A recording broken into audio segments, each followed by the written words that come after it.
সূর্য যদি এই জায়গায় থাকে, আপনি যদি এই জায়গায় অবস্থান করেন, আপনি এবার কেবলাটা কিভাবে বের করবেন জানেন? সূর্যের আলো দিয়ে কেবলা বের করেন। বাংলাদেশ যদি এখানে হয়, কাবা যদি এখানে হয়, তাহলে কাবার দ্রাঘিমা রেখা এবং অক্ষরেখা, বাংলাদেশ আমি যেখানে আছি ঢাকার দ্রাঘিমা রেখা এবং অক্ষরেখা, এটা আগে বের করবেন খাতা কলমে, তারপরে আপনি পেন্সিল দিয়ে টাইনে নামাজ পড়বেন। আপনি নামাজ পড়বেন, উদ্দূর জানবেন না কেন? দুনিয়ার সব হিসাব নিকেশ জানেন, জমির কদ্দুর অ্যাঙ্গেল কার, সব হিসাব নিকেশ পাক্কা, বাকি হিসাবটা নামাজের আর কেবলারটাই জানেন না। নিখুঁতভাবে মানচিত্র আঁকতে পারতেন যে কয়জন পৃথিবীর ইতিহাসে, এর মধ্যে একজন মুসলমান বিজ্ঞানী। সিসিলের রাজার সিং উনাকে ইনভাইট করেছিল যে হুজুর আপনি আমাকে একটা নিখুঁত একটা মানচিত্র এঁকে দেন, একটা পানি ভর্তি পাত্র নিয়ে আসে। এরপরে বললো আমাকে একটা নতুন ব্লেড দেন। ব্লেড দেওয়া হলো।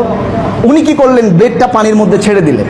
ব্লেডটা কতক্ষণ ঘুরে উত্তর এবং দক্ষিণ মেরুতে ব্লেড টান টান হয়ে দাঁড়িয়ে গেছে। ধরুন সেটা হচ্ছে একটা কাবা।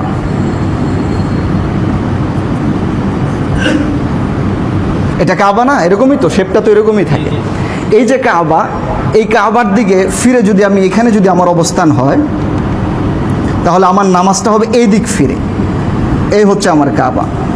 আমি যদি এখানে দাঁড়াই, তাহলে আমার নামাজটা এদিক ফিরে পড়তে হবে। আচ্ছা, কেউ যদি এদিক না ফিরে এদিক ফিরে নামাজ পড়ে, এদিকে কেউ যদি এখানে দাঁড়ায় এদিক ফিরে নামাজ পড়ে, তাহলে কি তার নামাজটা হবে?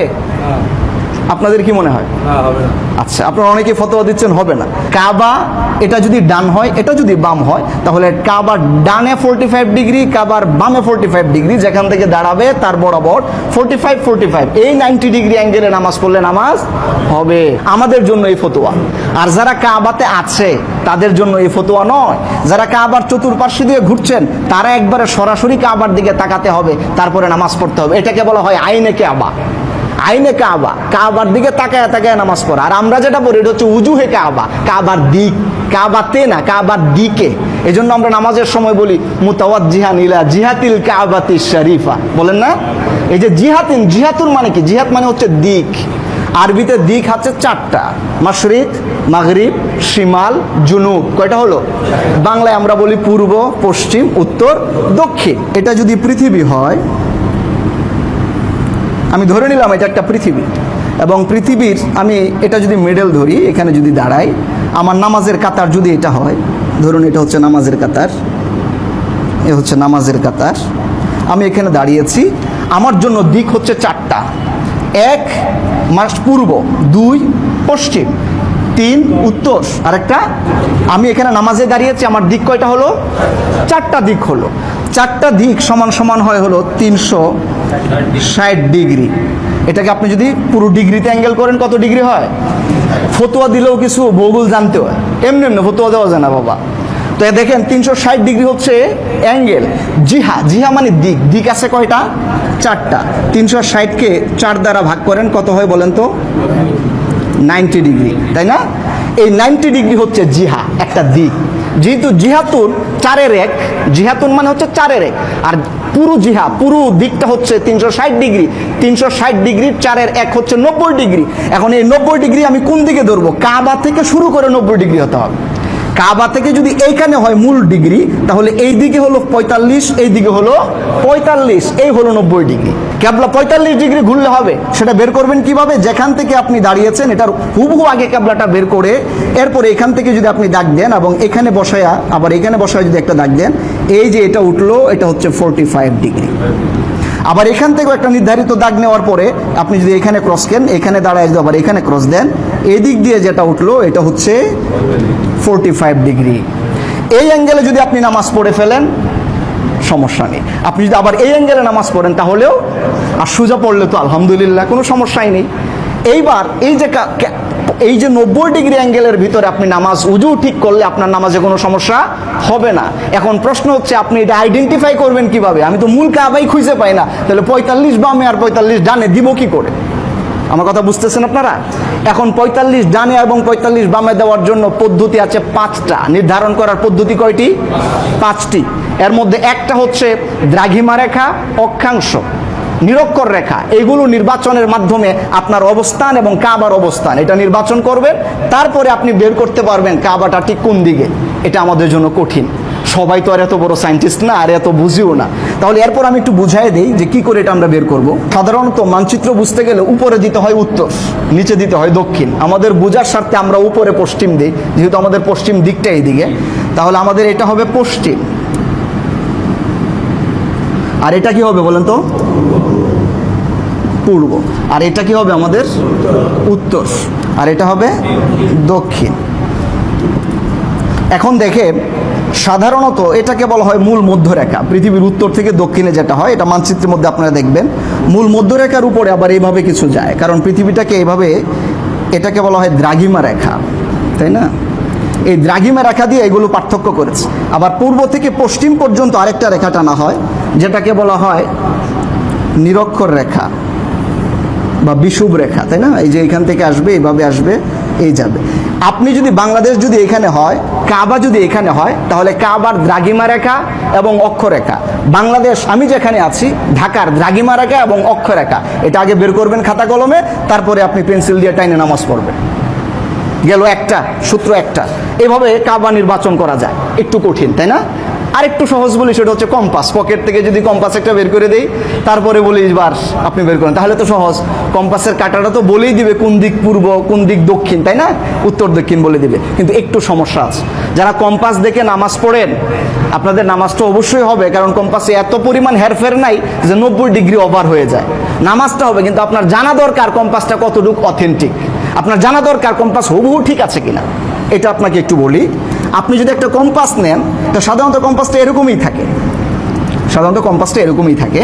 তো আপনার কম্পাসে যেটা সবসময় উত্তর দিক নির্বাচন করে, তাই না? কম্পাসে সবসময় উত্তর দক্ষিণের ক্ষেত্রে উত্তর দিকটা সেটা কম্পাস নির্বাচন করে। তো দেখা গেছে পরে পূর্ব পশ্চিম আমাদের বের করে নিতে হয়, তাই না? আপনি জানেন আমাদের কম্পাসটা কিভাবে কাজ করে? আমরা যত কম্পাস ইউজ করি ফোনে, যত কম্পাস ইউজ করি ঘড়ির মতো করে, প্রত্যেকটা কম্পাস হচ্ছে ম্যাগনেটিক কম্পাস। পৃথিবীতে উত্তর এই শব্দটা দুভাবে হয়, একটা হচ্ছে জিওগ্রাফিক্যাল নর্থ, আর একটা হচ্ছে ম্যাগনেটিক নর্থ। পৃথিবীর দক্ষিণ কয়টা হয়, উত্তর কয়টা হয়? দুইটা। একটা হচ্ছে জিওগ্রাফিক্যাল নর্থ, আর একটা হচ্ছে ম্যাগনেটিক নর্থ। আমরা যেটা কম্পাসে বের করি সেটা হচ্ছে ম্যাগনেটিক নর্থ। ম্যাগনেটিক নর্থ আর জিওগ্রাফিক্যাল নর্থ কিছুটা হেরফের হয়, অথচ আমাদের বের করা দরকার জিওগ্রাফিক্যাল নর্থ। ভৌগোলিক উত্তর, ম্যাগনেটিক উত্তর নয়। ভৌগোলিক উত্তর যখন আপনি বের করবেন সেটা দিয়ে কাবা অ্যাকুরেট বের করা যায়, কম্পাসেরটা দিয়ে নয়। আমরা অনেক হিসেব নিকেশ করেছি, ওলামায়ে কেরাম হিসাব করে দেখেছি ম্যাগনেটিক নর্থ যেটা আমরা মোবাইল দিয়ে কম্পাস দিয়ে বের করি, সেখানে ডিফারেন্স হয় 2.5 ডিগ্রি। কত ডিফারেন্স হচ্ছে? 2.5 ডিগ্রি। এটা হচ্ছে উল্টাপাল্টা হয়, অর্থাৎ উত্তর দিকে এটা হেলানো থাকে। আমাদের কম্পাসে 2.5 ডিগ্রি এলোমেলো থাকে। এটা ডাজন্ট ম্যাটার, তেমন ব্যাপার না, কিন্তু জানা দরকার প্রত্যেক মুসলমান। আপনি নামাজ পড়বেন, উদ্দুর জানবেন না কেন? দুনিয়ার সব হিসাব নিকেশ জানেন, জমির কদ্দুর অ্যাঙ্গেল কার, সব হিসাব নিকেশ পাক্কা, বাকি হিসাবটা নামাজের আর ক্যাবলারটাই জানেন না। এটা আমাদেরই দোষ বাবা, আমরা তো শুনিনি, আমরা তো বলিনি, সেজন্য। তো দেখেন, আমরা যখন এই ম্যাগনেটিক নর্থ যেটা আমরা সব সময় পাই পৃথিবীতে, কেবল যারা বড় বড় শিপে কাজ করেন, বড় বড় জাহাজে, তারা একটা কম্পাস ইউজ করেন যেটাকে বলা হয় জাইরো কম্পাস। এই জাইরো কম্পাসটা ম্যাগনেটিক নর্থ ছাড়া জিওগ্রাফিক্যাল নর্থ ডিরেক্ট করে, কারণ এটাতে কোনো চুম্বকের আকর্ষণ নাই। সেটা তো জাহাজে ইউজ করে, আমরা তো আর এই কম্পাস ইউজ করতে পারি না। তো আমরা কি করব? আমরা দেখেছি যখন কোনো একটা মোবাইল অ্যান্ড্রয়েড ফোনে কাবা যখন ডিরেক্ট করে, তখন কাবাটাকে ডিরেক্ট করা হয় হচ্ছে 277 ডিগ্রি সামথিং, পয়েন্ট এদিক সেদিক হয়। মনে রাখবেন, এদিক থেকে হয় 0 ডিগ্রি, এদিকে হয় হচ্ছে 90 ডিগ্রি, এদিকে হচ্ছে 180 ডিগ্রি, এখানে হয় হচ্ছে 270 ডিগ্রি। 270 ডিগ্রি হচ্ছে অ্যাকুরেট পশ্চিম, কিন্তু তারা অ্যাকুরেট পশ্চিম দেখায় 277 ডিগ্রি। কারণ হচ্ছে ওই যে 2.5 এখানে ঝামেলা, আর বাকি ওরা ওইদিকে উল্টা দেখায়, এটা পুরোপুরি কাজ করে না। এই জন্য এরা এই কয়েকটা পয়েন্ট, আপনি যদি এখানে প্লাস 2.5 ধরেন, ইকুয়াল হবে 9.5 ডিগ্রি হচ্ছে ঝামেলা। এই 9.5 ডিগ্রি আমাদের কম্পাসে ঠিক নেই। আপনি যখন কম্পাস ধরবেন, কেবলা যখন ঠিক করবেন নামাজের জন্য, আপনার কম্পাস যা দেখাচ্ছে তার থেকে একটু দক্ষিণ দিকে রূপ দিবেন। আপনার কম্পাস যা দেখাবে তার থেকে আপনার কোন দিকে হবে বলেন তো? দক্ষিণে। দক্ষিণে বা আপনি যদি পশ্চিম দিকে ফিরে থাকেন আপনার হাতের বামে একটু অ্যাঙ্গেল করে আপনি দাঁড়াবেন, এটাই অ্যাকুরেট কাবা। এরপরে যদি আপনি না দাঁড়ান, ওই যে মাসলা তো জানেনই, 90 ডিগ্রি হলেই হবে, 45 ডিগ্রি এদিকে 45 ডিগ্রি, নামাজ আপনার সমস্যা নাই, কিন্তু আপনার জানা দরকার। এইভাবে করে আমরা কম্পাসে বুঝতে পারি যে কম্পাসে এইভাবে আমাদের কেবলা ঠিক করতে হয়। একজনের কাছে কম্পাসও নাই, বললো হুজুর আমার কাছে তো কম্পাস কেমনে, মোবাইলে তো নাই, তো কম্পাস আসবে কোত্থেকে, আমি কি করে কাবা নির্বাচন করব? আপনি জানেন না উত্তর দ্রাঘিমা, জানেন না আপনি বিষুব রেখা, জানেন না আপনি মধ্যরেখা, ঠিক আছে কম্পাসও আপনার কাছে নাই। কিছু না থাক, আল্লাহর আকাশে সূর্য তো আছে, আপনি সূর্য দিয়েও কাবা নির্বাচন করতে পারবেন। বর্তমান ঢাকার পরিস্থিতি হয়েছে এমন, বাচ্চারা সূর্য দিকে কেবলা নির্বাচন করবে কেমনে? কবে যে সূর্য দেখছিল এটাই তো ভুলে গেছে। এত এত বিল্ডিং ঢাকা শহরে, এই যে সূর্য কোন দিকে উঠে আর কোন দিকে অস্তছে ওইটা তো ও জানে না। আর সব খবর দেখে হচ্ছে মোবাইলে, ঘূর্ণিঝড় মেঘ শুরু হয়েছে তো ঘরের দেখলো জানালা উড়ায় নিছে, এটাও দেখতেছে মোবাইলে ভিডিওতে খবরে, এটা যে ওর ঘরেরই জানালা ওইটাও ওই জানে না। এই যে বিষয়গুলো বললাম, এগুলো কি আপনি মনে করছেন আমি কেবল বলছি? মুসলিম বিজ্ঞানীরা এগুলো আবিষ্কার করে গেছেন, আলহামদুলিল্লাহ পড়ে। আপনি কি জানেন এই পৃথিবীর ইতিহাসে মানচিত্র নিয়ে গবেষণা করেছেন, নিখুঁতভাবে মানচিত্র আঁকতে পারতেন যে কয়জন পৃথিবীর ইতিহাসে, এর মধ্যে একজন মুসলমান বিজ্ঞানী। আলহামদুলিল্লাহ বলবেন না? বিজ্ঞানী ইদ্রিস রাহিমাহুল্লাহুল বাড়ি, উনি একজন মুসলিম বিজ্ঞানী। স্পেনে ওনার জন্ম, 1111 সালে ওনার জন্ম, 1184 খ্রিস্টাব্দে ওনার ইন্তেকাল। এই 84 বছর বয়সে উনি মাত্র 17 বছর বয়সে পড়াশোনা শেষ করেছিলেন। কি পরিমাণ মেধা বুঝছেন? 17 বছর বয়সে পড়াশোনা শেষ, তারপরে শুরু হয়েছিল ওনার বিজ্ঞানের পদযাত্রা। স্পেনের রাজা, সিসিলের রাজা রাজার্সি উনাকে ইনভাইট করেছিল যে হুজুর আপনি আমাকে একটা নিখুঁত একটা মানচিত্র এঁকে দেন। উনি একটা নিখুঁত মানচিত্র শুধু আঁকেন নাই, একটা বই উৎসর্গ করেছিলেন, যে কিতাবটার নাম রাজার নামে নামে রেখেছিল কিতাবুল রাউজিসি। আল্লাহু আকবার পড়ে। এই তখনকার সময়ের নিখুঁত মানচিত্র এঁকেছিলেন বিজ্ঞানী ইদ্রিস। আপনারা কি বিজ্ঞানী আল খাওয়ারিজমির নাম শুনেন নাই? মুসলিম বিজ্ঞানী। উনি শুধুমাত্র পাটিগণিতের বিশেষজ্ঞ ছিলেন না, বীজগণিতের বিশেষজ্ঞই ছিলেন না, একজন ইতিহাস বেত্তা ছিলেন। এমনকি ভূগোল বিদ্যায় ওনার মৌলিক কিছু অবদান পৃথিবীর ইতিহাসে উনি রেখেছিলেন। আপনারা নিশ্চয়ই আল বিরুনির নাম শুনেছেন। উনি আমাদের গর্ব, মুসলমানদের গর্ব। জানা থাকা দরকার মুসলমান সন্তানেরা তোমাদের, এই ভারতীয় উপমহাদেশ, এশিয়া মহাদেশের নিখুঁত মানচিত্র যিনি এঁকেছিলেন তার নাম হচ্ছে বিজ্ঞানী আল বিরুনি রাহিমাহুল্লাহুল বাড়ি। জানো ওনারা বুঝতেন কাবা কেমনে বের করতে হয়। আপনারা নিশ্চয়ই নাম শুনেছেন বিজ্ঞানী আল জাবেরি, যিনি ম্যাথমেটিক আবিষ্কার করেছেন, অ্যালজাবরা আবিষ্কার করেছেন, যেটাকে আমরা কে বলি বীজগণিত। বীজগণিতের মূল ফাউন্ডারকে বিজ্ঞানী আল জাবেরি, যাকে এক সময় বলা হতো অ্যালজাবরা। আমরা এগুলোর নাম জানি না। ইয়াকুব, ওনার নাম আমরা জানি না, অথচ মুসলিম ভূগোল বিজ্ঞানের জনক বলা হয় এই মুসলিম বিজ্ঞানীকে। আল্লাহু আকবার বলেন। কাবা নির্বাচনের জন্য যা যা করা দরকার ওনারা সব করে গিয়েছেন, কিন্তু আমাদেরকে এইভাবে বোঝানো হয় নাই, আমাদেরকে এইভাবে পড়ানো হয় নাই। আমরা শুধু মনে করি মসজিদে আসবো, কাবা দেখবো, তারপরে নামাজ পড়বো, এটাই আমরা বুঝেছি। বাকি এই কথাগুলো আমাদের বোঝার বাকি রয়েছে, এগুলো আমাদের জানা দরকার। সম্মানিত মুসল্লিনা কারাম, আমি আগেই বলেছিলাম আমরা কাবা নির্বাচন করার জন্য পদ্ধতি আছে 5টি। এর মধ্যে হচ্ছে আমি যে জায়গায় আছি, কাবা যে জায়গায় আছে, দ্রাঘিমা রেখা অক্ষাংশ বের করতে পারবো, পারলাম না তো কাটা কম্পাস দিয়ে করব। তো কম্পাসের মধ্যেও কিছু আছে জিওগ্রাফিক্যাল নট, আর কিছু আছে ম্যাগনেটিক নট। এটা আমরা কিভাবে নির্বাচন করব সেটা আমরা দেখেছি যে আমাদের কম্পাস থেকে মোটামুটি 9.5 ডিগ্রি, যেটা কাবা ডিরেক্ট করে। কিছু অ্যাপসি নতুন বের হয়েছে, নামে দিয়েছে কাবা ডিরেকশন, এরা কাবা দেখায় দেয়, এটা হচ্ছে পশ্চিম, এটা হচ্ছে কাবা। এমন অ্যাপসের মধ্যে আমরা যে কাবাটা দেখব তার থেকে 9.5 ডিগ্রি কোন দিকে আমরা ঘুরবো? দক্ষিণে, মানে আমার পশ্চিমে তাকালে বাম দিকে আমি ঘুরবো। এইবার আপনি একবারে পুরোপুরি কাবার দিকে আসেন। কাবার দিক নির্বাচন করার জন্য আমাদের তৃতীয় আরেকটি বিষয় আছে, সেটি হচ্ছে সূর্য। সেটি কি? যেটা বলতেছিলাম যে আমাদের সূর্য কোন দিকে উঠেছিল এখন জানে না, অথচ ঠিক মতো নামাজ পড়তে গেলে আগে সূর্য দেখা উচিত, বোঝা উচিত এখন কোন দিকে আছে। এমনকি নামাজের বিধান, কোন ওয়াক্তের নামাজ কয়টা বাজে, এটারও কিন্তু এই ধরনের কিছু আমাদের রুলস আছে, আসল রুলস। আমরা তো মনে করি 1:30 বাজছে, এখন বোধহয় জোহরের নামাজ। আরে ভাই, আপনার ঘড়িতে যদি ব্যাটারি নষ্ট হয় 1:30 কোনোদিন না বাজে, তাই বলে কি আর জোহর পড়বেন না? হ্যাঁ, আকাশে সূর্য তো ঠিকই উঠবে, ওইটা থেকে আপনার জোহরের নামাজ হবে, ওইটা থেকে আপনার ফজর হবে, ওইটা থেকে আপনার আসর মাগরিব হবে, তাই না? তো আসুন, আমাদের তৃতীয় পদ্ধতি হচ্ছে সূর্য দেখে আমরা কিন্তু কাবা নির্বাচন করতে পারি, আমরা কেবলা নির্বাচন করতে পারি।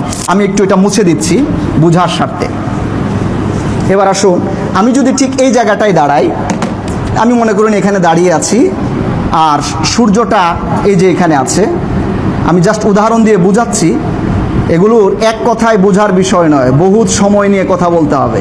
এরপর আমার যতটুকু সম্ভব আমি পারি ততটুকুনি উপস্থাপন করছি। সূর্য যদি এই জায়গায় থাকে, আপনি যদি এই জায়গায় অবস্থান করেন, আপনি এবার কেবলাটা কীভাবে বের করবেন জানেন? সূর্যের আলো দিয়ে কেবলা বের করে যায়। আপনি এখানে একটা লাঠি দাঁড় করে দেন, 3-4 ফিট লম্বা একটা লাঠি আপনি মাটির মধ্যে গেড়ে দেন, বাস গেড়ে দিলেন। সূর্যের আলোটার শ্যাডো পড়বে না, ছায়া পড়বে না একটা জায়গায়। মনে করেন এই যে ছায়াটা তখন এইভাবে পড়বে, হালকা একটু অ্যাঙ্গেলে, হালকা। এই যে আমি ছায়াটা বোঝানোর জন্য ডট ডট ইউজ করি। এইখানে এসে মনে করেন শ্যাডোটা পড়বে। আপনি কি করবেন জানেন কেবলা কীভাবে নির্বাচন করতে হয়? আপনি প্রথম শ্যাডোতে একটা পাথর রেখে দিবেন। এখানে আপনি একটা পাথর রাখুন, বাস। আর 15 মিনিট অপেক্ষা করুন, অথবা 10 মিনিট অপেক্ষা করুন। একটু পরে কি ছায়া কি এই জায়গায় থাকবে নাকি নড়বে একটু বলেন? সূর্যটা যখন ওই দিক যেতে থাকবে, সূর্য তো ওই দিক যাচ্ছে, ছায়াটা ঠিক এদিকে চলে আসবে। এই যে এখানে আর একটা পাথর রাখুন। রাখার পর এখানে আর এখানের মধ্যে আপনি একটা দাগ টানুন। এবার আপনি বুঝতেই পারতেছেন, যেহেতু সূর্যর ছায়া এদিকে যাচ্ছে, তাহলে আমার পশ্চিমটা ওদিকেই হবে। সূর্য তো ওইদিকে হেলে যাচ্ছে, সুতরাং আমার পশ্চিমটা এদিকে। এবার আপনি এখান থেকে যদি টানেন, এই আপনি পশ্চিম পেয়ে গেলেন। এদিক থেকে যদি এদিকে টানেন, পূর্ব পেয়ে গেলেন। এবার আপনি কেমনে বুঝবেন কোনটা উত্তর কোনটা দক্ষিণ? সহজ কথা, আপনি যদি এখানে বাম পা রাখেন আর এখানে ডান পা রেখে এদিক মুখ করে দাঁড়ান, এটা আপনার উত্তর, আপনার পিছনেরটা দক্ষিণ, আপনার বাম হাতের অ্যাঙ্গেল পশ্চিম, ডান হাতের অ্যাঙ্গেল হচ্ছে পূর্ব। বাস, আপনি বুঝে গেলেন। এবার নামাজ পড়ুন, 15 মিনিটের ভিতরে নামাজের কেবলা বের করে ফেলেন, তারপরে নামাজ পড়েন। তাহলে বোঝা গেল আমরা কেবলা বের করার জন্য হাই হাই করার কিছু নাই। তো নামাজ হয়েছে, এখন আমি এইভাবে কেবলা বের করে ফেলবো। আমার কথা কি বুঝতে পেরেছেন? কেবলা আমরা কিভাবে বের করব? যেখানে কম্পাস নাই, যেখানে আমাদের দ্রাঘিমা বুঝি না, সেখানে আমরা সূর্যের আলো দেখে কেবলা নির্বাচন করে নামাজ পড়ব। এখন আপনি দেখেন, এই যে সূর্যের এই ব্যাপারটা আল্লাহ পাক কি সুন্দর করে বলেছেন।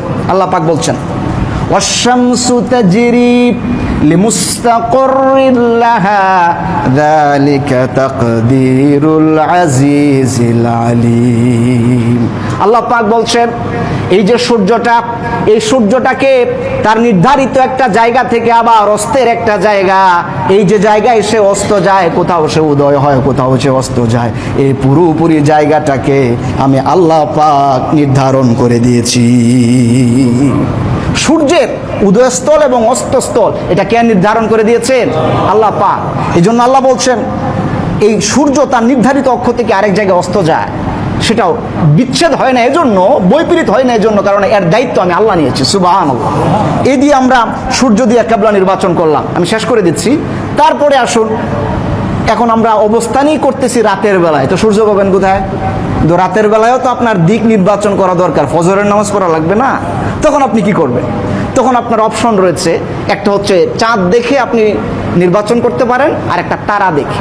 সেটা কিভাবে হতে পারে সেটা আপনি একটু লক্ষ্য করুন।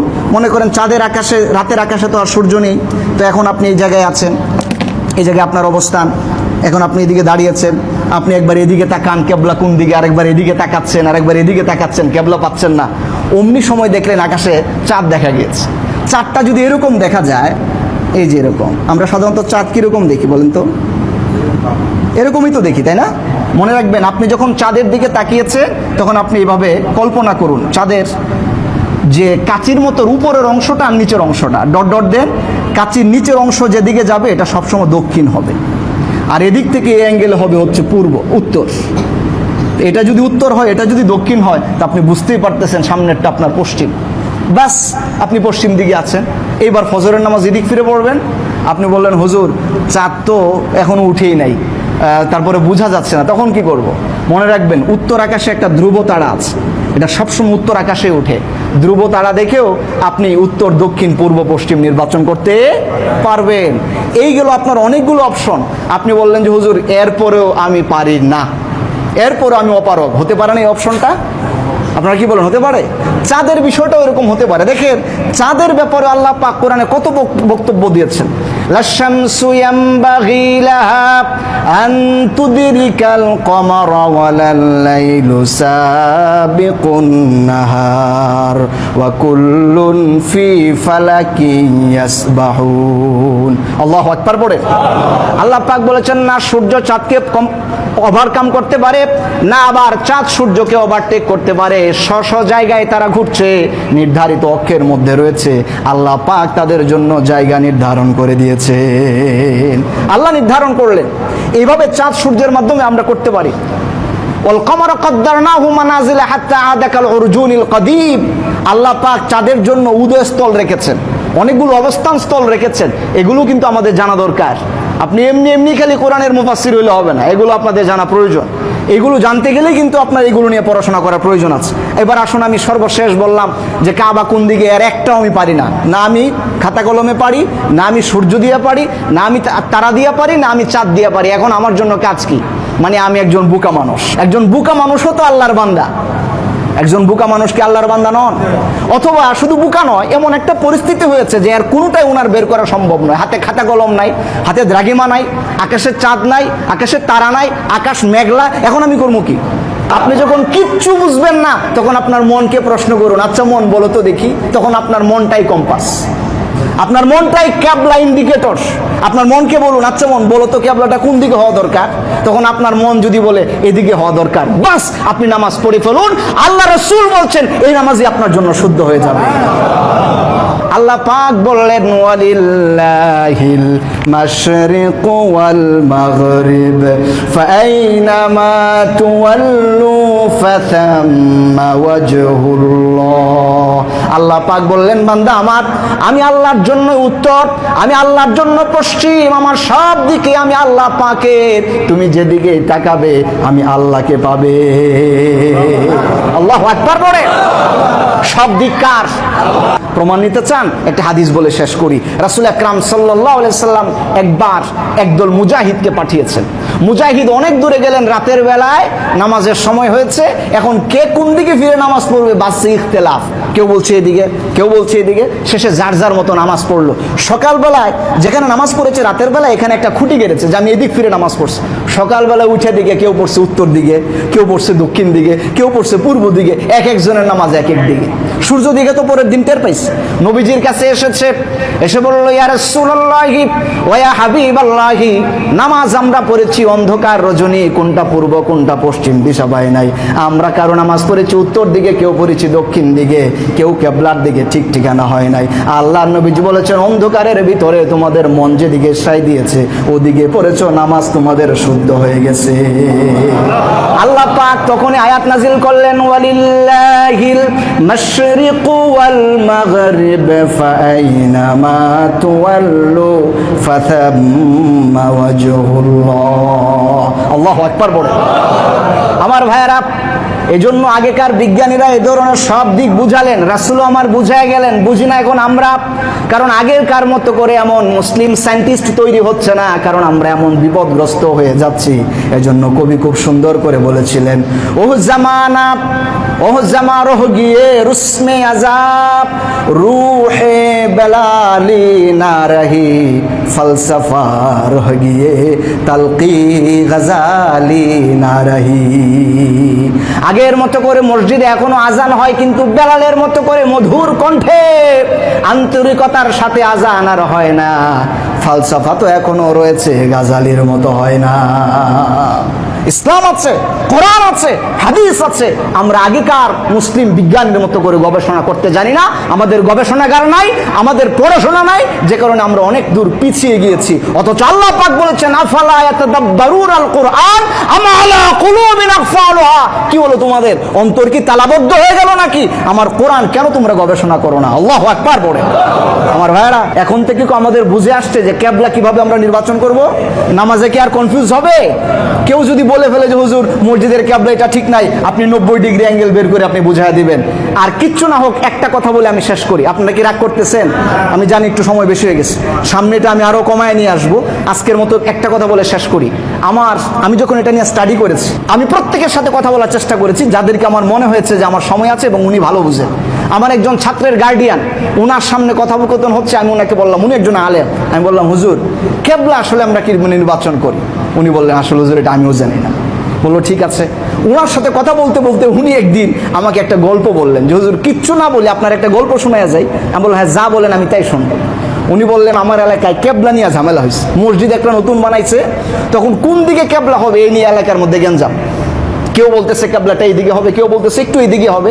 তখন তো বাবা কম্পাস ছিল না, উনি মুরব্বী মানুষ, পিছনের গল্প শোনাচ্ছেন। তখন সবাই যখন ঝগড়াটাটি করে মোটামুটি ক্লান্ত, যে মিস্ত্রি মসজিদ বানাইতে আসছে ওই বেচারা মূর্খ মানুষ, উনি বলতেছে কি এলাকার জ্ঞানী মানুষেরা আপনাদের ঝগড়াঝাটি কি শেষ হয়েছে? হ্যাঁ শেষ। আমি কি কিছু কথা বলতে পারি?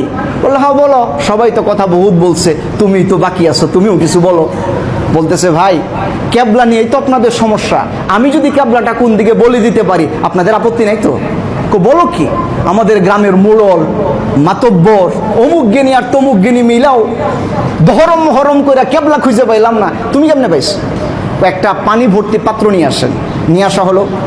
এরপরে বললো আমাকে একটা নতুন ব্লেড দেন। ব্লেড দেওয়া হলো। উনি কি করলেন, ব্লেডটা পানির মধ্যে ছেড়ে দিলেন। ব্লেডটা কতক্ষণ ঘুরে উত্তর এবং দক্ষিণ মেরুতে ব্লেড টান টান হয়ে দাঁড়িয়ে গেছে। এরপর উনি বললেন এটা হচ্ছে উত্তর, এটা হচ্ছে দক্ষিণ, আমরা আছি পূর্বে, সূর্য যায় ওইদিকে, ওইটা পশ্চিম, কেবলাটা এইদিকে। আল্লাহু আকবার পড়েন। আমি ওনার কাছে শুনছি এই প্রথম। শোনার পরে আমি বললাম তাই নাকি? এখন তো আমার মধ্যে এটার কিউরিসিটি জেগেছে যে আমি ওটা দেখবো। গল্প করছিলাম আমার ছাত্রদেরকে নিয়ে। ছাত্ররা বললো হুজুর তাইলে এখনই ব্লেড কিনে নিয়ে আসে। আমি বললাম নাও টাকা নিলাম। হুজুর আমরাই নিয়ে আসতেছি, আপনার টাকা দেওয়া লাগবে না। ও যে ব্লেড কিনে আনছে, পানি ভর্তি একটা পাত্র নিয়ে আসছে। দেওয়ার আগে তো আমি সুবহানাল্লাহ আলহামদুলিল্লাহ কত কিছু বলতেছি যে যা শুনলাম তার জন্য ঠিক হয়। এরপরে যে পানির মধ্যে ব্লেডটা আমি দিলাম, আমি বুদ্ধি কইরা ব্লেড দিছি হচ্ছে পূর্ব পশ্চিমে। কথাটা বুঝছেন না? কারণ ওটা তো হবে হলো উত্তর দক্ষিণ, এটা তো আমি আগেই জানি, কিন্তু আমি দিয়েছি পূর্ব পশ্চিম, যাতে উত্তর দক্ষিণ হইতে গেলে ওর নিজের চেষ্টা করা লাগে। আল্লাহর কসমকে বলি, যেই মাত্র আমি দিলাম, আমি দেখলাম ব্লেডটা অটোমেটিক্যালি ঘুরে উত্তর দক্ষিণ হয়ে গেছে। আমি আবার একটু খুঁচা দিই, আবার একটু এদিক সেদিক দিই, আমি দেখলাম আমি যতই খুঁচাই ও টান টান করে আবার উত্তর দক্ষিণেই হয়। এবার বাচ্চাদেরকে এগুলো একটু প্র্যাকটিস করেন, বাসায় যাইয়া আজকে এই পানি ভর্তি পেলা নিবেন, নতুন একটা ব্লেড কিনে এনে দিবেন, বাবা এবার ক্যাবলা ঠিক করতো, তোর ক্যাবলা কোন দিকে, এবার ও ক্যাবলা ঠিক করুক। বিজ্ঞানের বই পড়িয়েছেন, বিজ্ঞানের অনেক সরঞ্জামাদি কিনে দিয়েছেন, একটা ব্লেড কিনে দিয়েও ক্যাবলাটা একটু শিখান না। অনুরোধ আপনাদের কাছে, আপনাদের বাচ্চাদেরকে একটু কোরআন সংশ্লিষ্ট বিষয়গুলোর কথা বুঝান, ইসলামের ব্যাপারটা নিয়ে বুঝান যে ইসলামে অনেক কিছু আছে যেগুলো আমরা জানি না, এগুলো তোমাদের ফাইন্ড আউট করা দরকার, তোমাদের ভবিষ্যতে এগুলো বোঝা দরকার। আল্লাহ পাক আমাদের ভবিষ্যৎ প্রজন্মদেরকে আলেম প্রজন্ম বানান, আমরা পড়ে আমিন। আমাদের ভবিষ্যৎ প্রজন্মকে ইসলামের প্রজন্ম বানান, আমরা পড়ে আমিন। আমাদের ভবিষ্যৎ প্রজন্মকে একটা ইসলামিক সমাজ গড়ার তৌফিক দান করুন, আমরা পড়ি আমিন। আল্লাহ পাক আমাদেরকে কিবলা দেখে, কিবলা বুঝে, তারপর সঠিকভাবে নামাজ আদায় করার তৌফিক দান করুন, আমরা পড়ি আমিন। ওয়া আখিরু দাওয়ানা আনিল হামদুলিল্লাহি রাব্বিল আলামিন।